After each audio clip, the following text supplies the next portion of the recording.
But anyway, coming from the voice generations, how do you think your experience going to be different this time with the voice kids?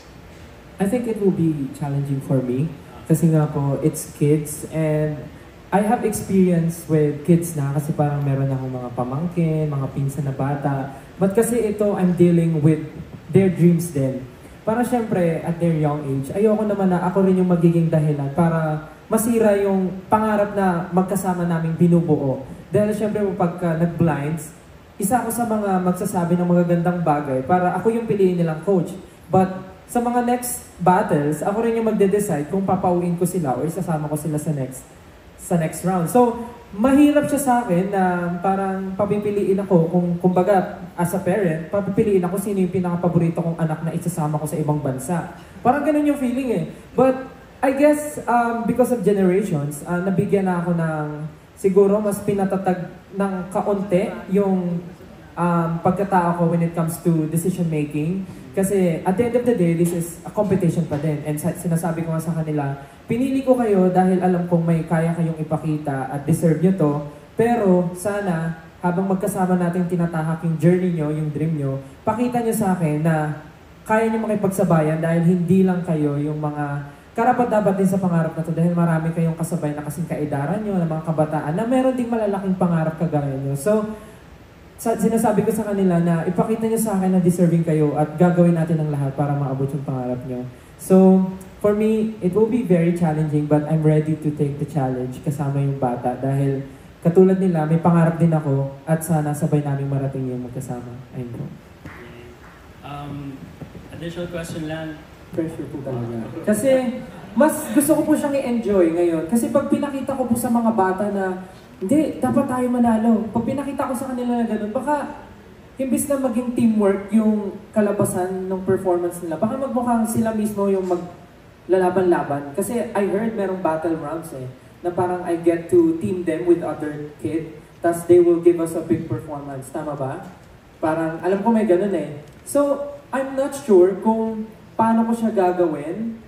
And ayoko syempre iparamdam sa bata na parang dapat magkakalaban kayo dito. Gusto ko lang sabihin na kailangan dito is teamwork. Parang dapat maging ganun yung kalabasan ng mga magiging performance natin in the future. Kasi alam ko sa blinds, kinakabahan ako mamili talaga ng mga bata na mapupunta sa team ko. So, pag pinili ko sila isa-isa, may mga pagkakataon din na kailangan ko silang pagsabungin.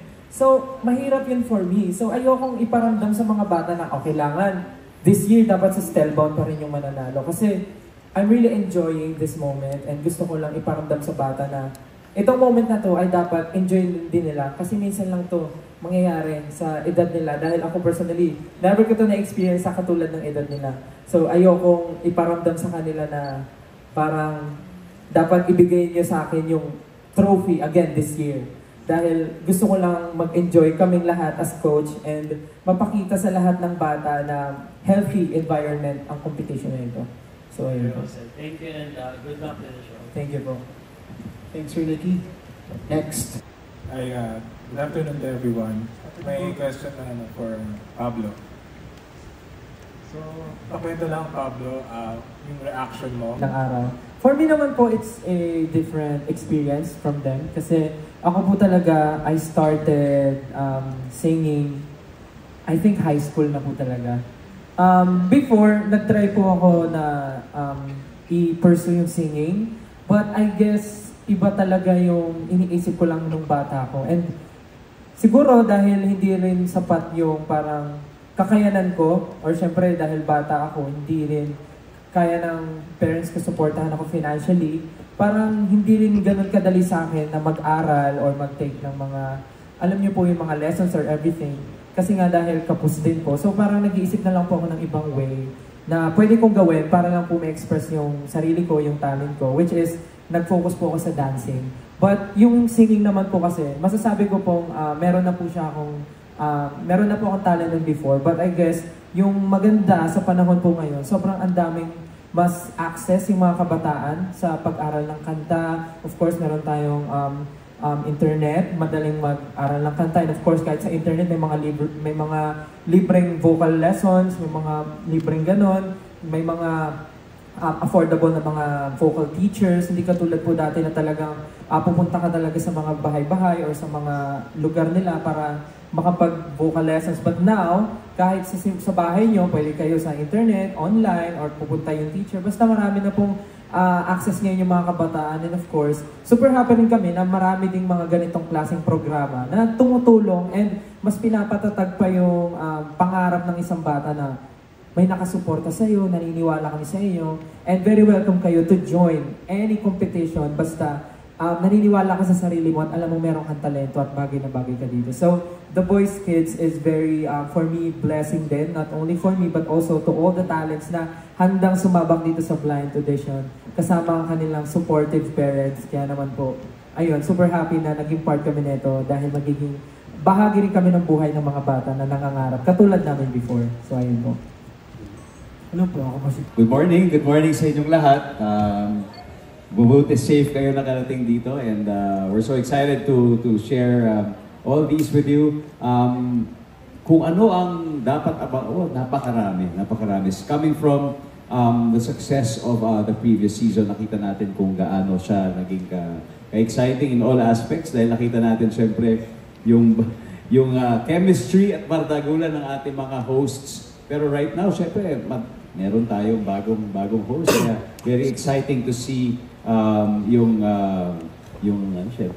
sagutan nila, kung paano nila kukunin yung mga bago nilang mga alagaan, di ba, etc. So, pero more importantly, looking forward tayo dito dahil kids na talaga siya. Okay. Di ba, nakita natin kung paano yung naging dynamic sa previous season. Pero ngayon, mas magiging interesting siya dahil pag bata nang involved, iba talaga yung nagiging emosyon eh. Iba yung nagiging affinity natin sa pinapanood natin, lalong-lalo na kapag nakikita natin at nararamdaman natin yung kanilang sincerity, nararamdaman natin yung kanilang eagerness na makamit talaga yung pangarap nilang maging isang singer. So para sa akin, ito yung ultimate na aabangan talaga natin. Pero Dong, nakapag-tape na kayo? Nakapag-shoot na tayo? Marami na kami nagawang mga workshops, diba, activities around, but syempre, looking forward ako sa blinds na mangyayari pa lang. Okay. So far, hindi mo pa na-witness kung paano makipag-bardagulan si Pablo sa kanyang, like kay Stel, or kay Julia, or kay Dee. Sa backstage. Sa backstage. Oh. Pero syempre, nakikita naman natin sila, makikita natin sila paano sila mag-perform, di ba, as a band. Pero alam natin yung chemistry ngayon, relationship nila Billy, Julie, tsaka ni Stel. Kaya ito yung isa sa talagang makikita natin. Kasi alam natin, teammates sila, si Pablo tsaka si Stel. Pero kapag nasa The Voice stage na, malalaman natin kung ano yung magiging difference sa kanilang samahan, sa kanilang chemistry at relationship. Dahil siyempre, iba na yung goal nila dito, di ba? Makuha ang best kids na para mapunta sa kanilang team. Pero siyempre hindi magpapatalo yung pinaka-bully ng lahat yan, di ba? Si Kuya Billy? Hindi naman po na si Kuya Billy. Pero siya pinaka-kuya. Anyway, of course, Dong, syempre, hindi ka lang host eh. Ikaw din ang mga kasama ng mga talents, ng family sa before and after ng blind audition. So, paano mo pinaghahandaan yun? And ano yung mga nakikita mong scenario agad-agad? Sa tingin ko, never po kayo magiging handa talaga sa mga ganitong klaseng sitwasyon. Kahit nung experience ko sa last season, meron mga kids na rin kasi na sumali. Unfortunately, wala masyadong nakapasok talagang umabot hanggang dulo. So doon pa lang may snapshot ka na sa anong po pwede mangyari kapag The Voice Kids. And talagang emotionally difficult because siyempre ang gusto natin, especially sa mga bata, makamit talaga nila yung pangalan. Ayaw natin na di-disappoint sila. Yes. At yun yung mga nangyayari talaga backstage. Kaya kung paano ako maghahanda sa paparating na blinds, hindi ko talaga alam. I guess yun talaga yung isang bahagi ng show na alam natin kailangan mangyari. Pero the best that we can do is just really comfort them and assure them that this is not the end, diba? Of their dreams. Marami pang po pwede mangyari and maaaring siguro isang magandang experience ito para sa kanila makapagtanghal sa entablado. Oh, kasi especially dito, isa lang ang winner talaga, di ba? So, Correct. dapat mapapaghanda nila kung paano sila Tama. tumanggap ng pagkatalo. And I think yun yung magiging role talaga ng ating mga coaches na may paliwanag sa kanila that this is a journey, diba? This is an experience that not everybody will have. Pero in the process of doing all this, marami kang matututunan sigurado. Lalong-lalo na bilang isang bata. But of course, ano ka naman, praktisado ka naman because may Zia and Sista na pwede mong, nakita namin kung paano ka maging tatay. Yun na, kaya rin siya mahirap dahil parang may isip ko ako, parang anak ko na itong mga ito, paano kaya kung sila rin yung nandito, paano kung malagay sila sa ganitong sitwasyon.